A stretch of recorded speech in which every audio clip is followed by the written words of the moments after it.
Thank you for coming to this presentation on the European patent with unitary effect.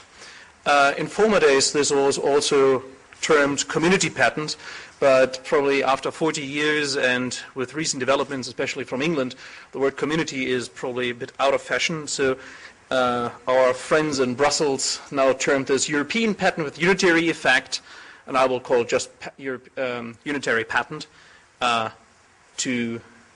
for use of simplicity. I will briefly talk about what the status is now. People are probably not dealing with the European patent system on a daily basis. Relatively briefly summarize the unitary patent, and then concentrate mostly on the court system, because the court system is the system where the largest risks and the largest opportunities are.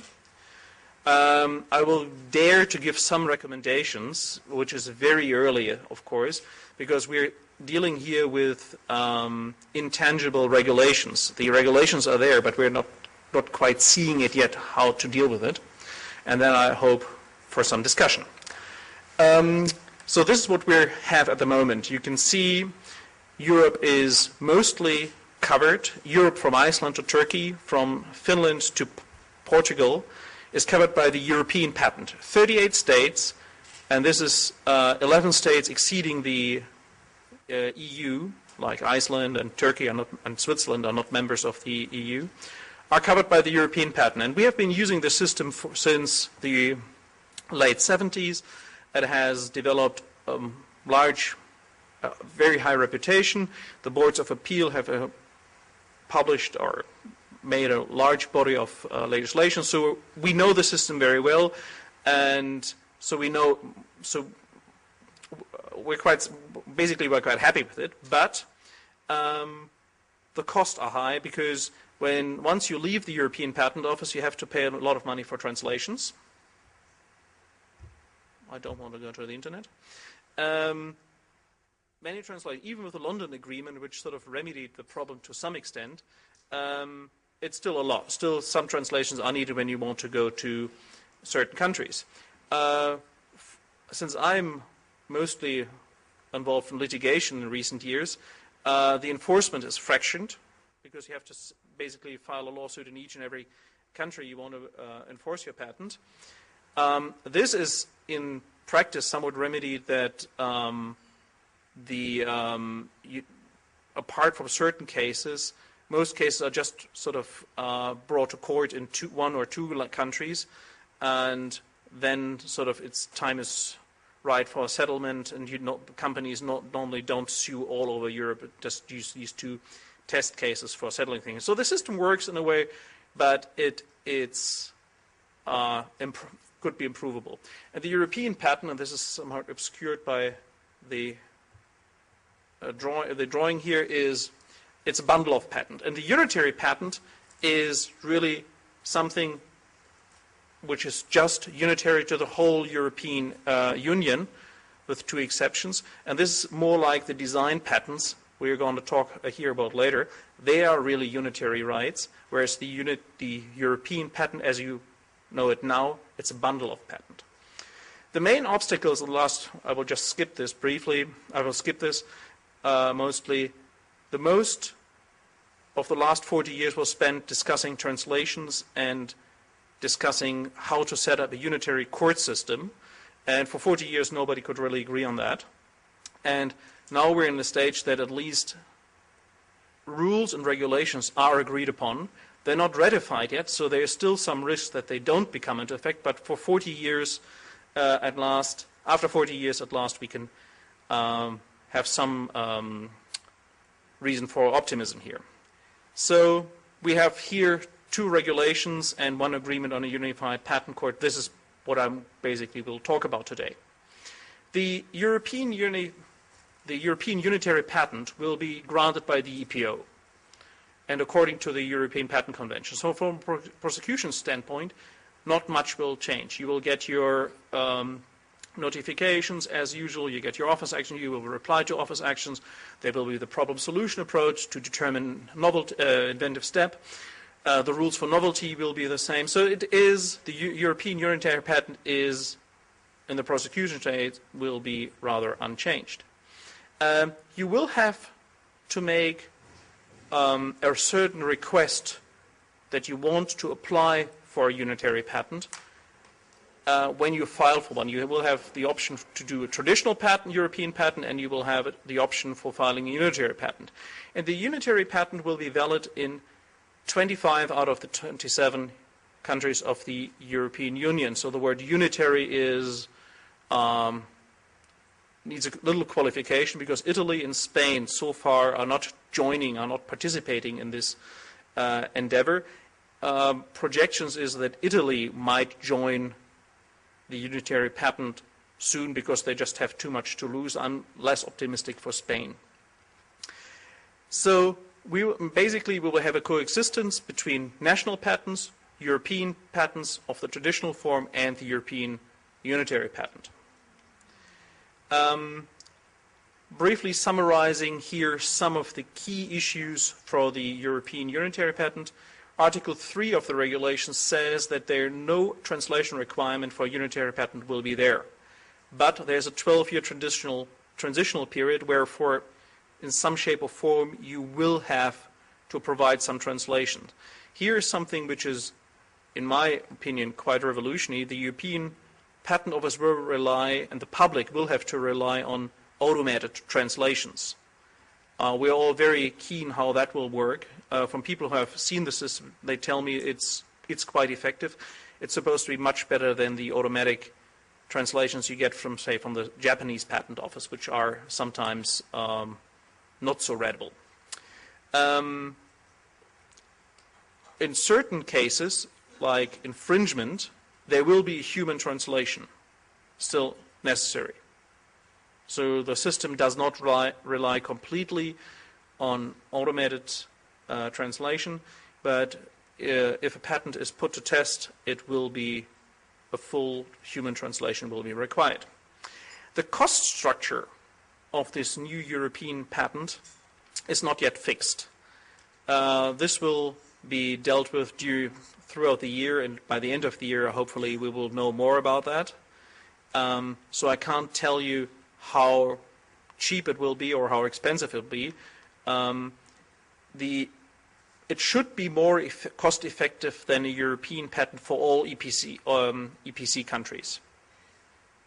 So when you take sort of all the annual fees and the filing fees and everything, the aim is to have something which is competitive, say, to a US patent, because it's another large economic zone, and the European Union wants to have a unitary patent which is not orders of magnitudes more expensive than a US patent. But this is one of the driving forces behind having a unitary patent in the first place. This, when you know the cost structure, I wish I could show it to you. If you know the cost structure, you have to make the math if a traditional European patent or even national patent might be better. Because some companies really need protection in one or two European countries, so it's a good way of thinking that you just apply for protection in those countries you really need.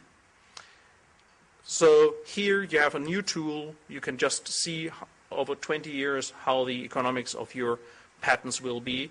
You have a new way of probably reducing the costs. The filing strategy will be tailored to that effect.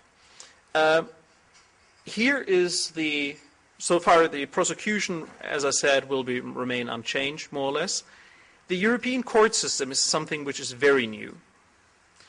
And the rules of the court system were published 2 weeks ago in a final form, and the reason, and I have about every week I received a new draft, and these drafts differed in certain areas considerably. So now we have one sort of finalized form, which will be signed in February, I think, and then it will be needs to be ratified. I will come to the timeline later on.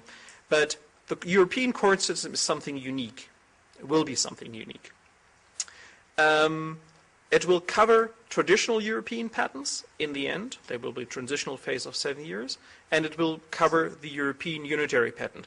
So even if you file a traditional European patent, in the end, after a while, it will be governed by the rules and will be decided upon by the European court system. There will be a court of first instance. And this will not be, Europe being Europe, this will not be one big building where you go to and so this is the European Court of First Instance. It will be scattered all over Europe. We have a central division in Paris with sections in Munich and London. So even the central division is sort of scattered. This is one of the results of the negotiation process within the European Union. And there are local and regional divisions. So, for example, in Germany, which covers about 60% of all litigation, patent litigation in Europe, there will be most likely four local divisions in Düsseldorf, Mannheim, Munich, and probably Düsseldorf, Mannheim, Munich, and probably Hamburg. It's not 100% decided. The Düsseldorf, Mannheim, Munich will be definitely local divisions, and those courts will deal with infringement cases and other cases which are handled by this court system. And other countries like France and the United Kingdom, and if the United Kingdom wants to remain in the system, will set up their own local divisions of the court of first instance. It's also possible that some countries pool together and make smaller countries say, hey, we have one regional court which will deal with the cases. There will also be a court of appeal in Luxembourg.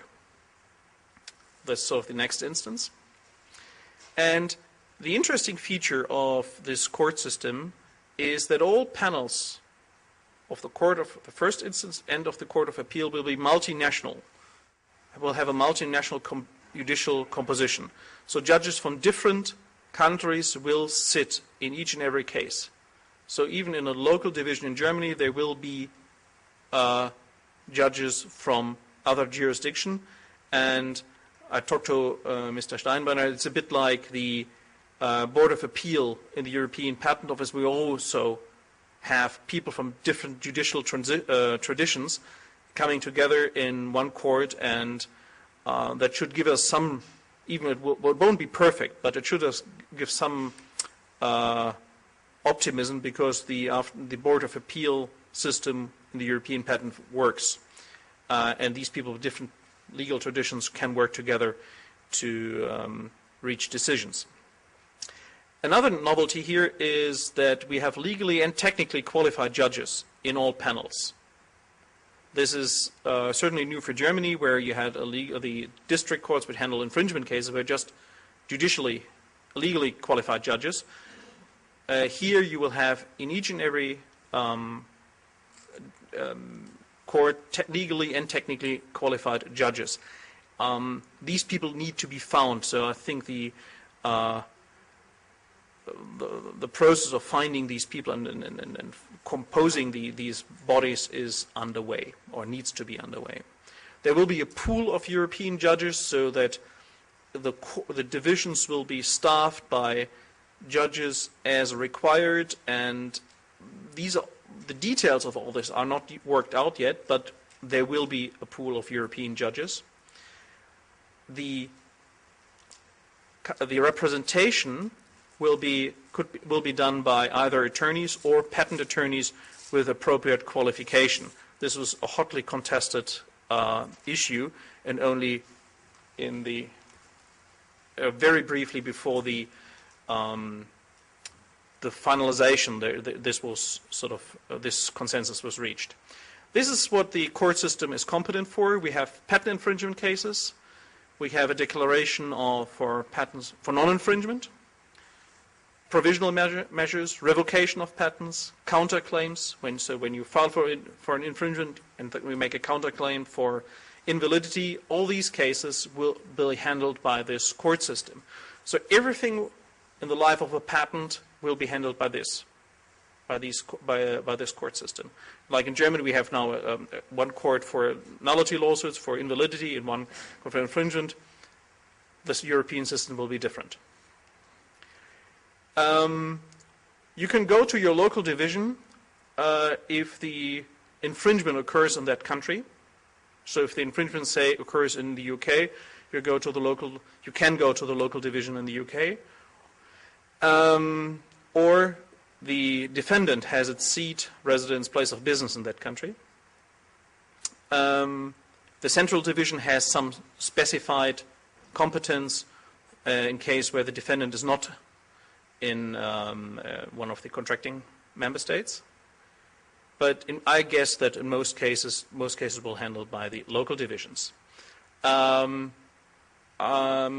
we're running out of time a bit here, I will skip those a bit. Here's sort of the competence that's written in the regulation, so that's not really that interesting. This is new, and this is important. This new court system will have, it's a compromise between the legal traditions, say, on the continent and the UK. It doesn't have a full discovery process, but it certainly exceeds the means of evidence procedures we have in Europe and in Germany. So we will have to learn how to handle this system. So we can have court orders for producing evidence. We can have court orders to preserve evidence and inspect premises. We have freezing orders. These are all new tools which we will use, and I'm looking forward to using these tools because it just offers you more degrees of freedom, and in this forum. And this is something different, say, from what you used from in the US. The legal costs are borne by the unsuccessful party. This should give some sort of capping of the costs, so the costs of the system shouldn't run away as in, say, in the US. So when you heard earlier sort of millions and millions spent on infringement, that system should be more economical. And I can't say much about the court costs because they're not yet available because it's just 2 weeks old. Obviously, there is an appeal possible, which will go up to the Court of Appeal in Luxembourg. And this is important to notice that this Court of Appeal is strictly deciding on legal matters, and so producing of facts and evidence at that stage will be, I think, extremely limited. Reminds me a bit of the process we have before the European Patent Office and the German Supreme Court introduced recently. Now for the timeline I promised you. So the unitary court system will be enforced either on January next year, for January 1st next year, or, and this is complicated, the first day of the fourth month after the deposit of the 13th instrument of ratification. So 13 countries need to ratify this.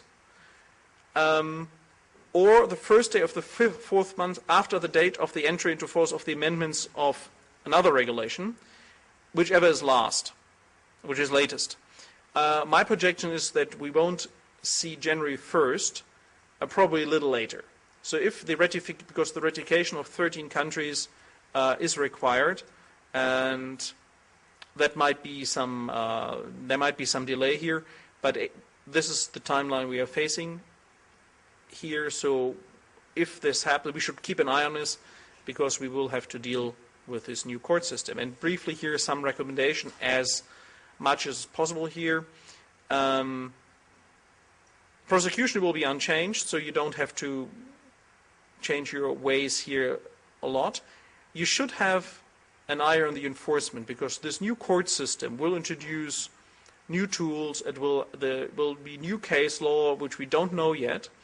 So if you want to play safe, there might be a renewed life to national patents which you might use in your strategy, so that you might keep certain patents in national phases because you want to do some forum shopping or you want certain aspects of your invention not to be handled by this court system. So that's something you should keep in mind. Takeaway message: the system will come in all most likelihood. It will be different on the court level, on the litigation, and it will take some time to effectively work. So if you want to play safe, think about the old European patent or even national patents. Thank you. Thank you. Since you have to leave early, do you want to take any questions? Sure, yeah, but this, but yes. We need to I will keep hear. them very short. Yeah, sure. Does anybody have any questions? Divisions in the different countries. Then it is mentioned that lawsuits are filed, infringement, for example, are filed at the court of the place of where the tort, infringing tort occurred, or at the place of the domicile of the defendant. The appeal against the decision of the local court is done in Luxembourg, right? So what are the people in Paris doing? Outside the cases in which maybe the tort occurs in Paris, or the defendant... This is the revocation. This is mostly for revocation. Because the central division will handle cases which can't be handled by the local divisions, or you make the case go to the central division. There are certain provisions where you can actually... Yeah, actually, I was going to ask another question. We're trying to bring it there. Okay. The central division is divided on technical lines. So London will handle chemical and pharmaceutical cases, Munich will handle mechanical cases, and Paris will handle the rest of it. And so with the revocation of patents, there's a certain way, there are certain regulations where you sort of go to the central division. I can show you the articles. It's basically just, you have to read it. Just a basic interest. Yeah, but it's important. This again, it will be a challenge to find the right way to the right court. That's going to be fun. Yeah. Well, for us lawyers, I guess. Yes, yeah, well, for everybody. Not for our clients. Are there any other questions? Well, one thing that sort of baffles me about this is exactly what rights attach to the unitary patent. For example, what is the law of compulsory licensing of a unitary patent? I think compulsory license. I have to check if the courts. There's certain controversial issues were spared because they couldn't agree on certain things. Compulsory license. I have to look it. I have to look it up. I've been told it sticks to national law. But what national law and where? I don't remember seeing it here. But there are certain things like sort of prior right is put in the agreement, and certain material law aspects are in that agreement covered. Only one addition, Günter Gottschalk from Europatent Germany. I was at the European Patent Conference in Hamburg, where it was launched, this Google Translate. I only want to add this, is on which basis this translation is being done. And I'm not so optimistic like you.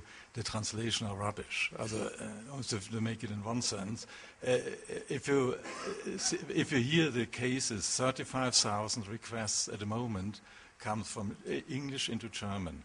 And I tried it, English into German. It's reading quite nicely, but the content is better than Japanese translation, or translation from Chinese into English and Korea into English. What they said, they have 32 languages. I can only say good British luck for this translation, if you rely on this translation at all.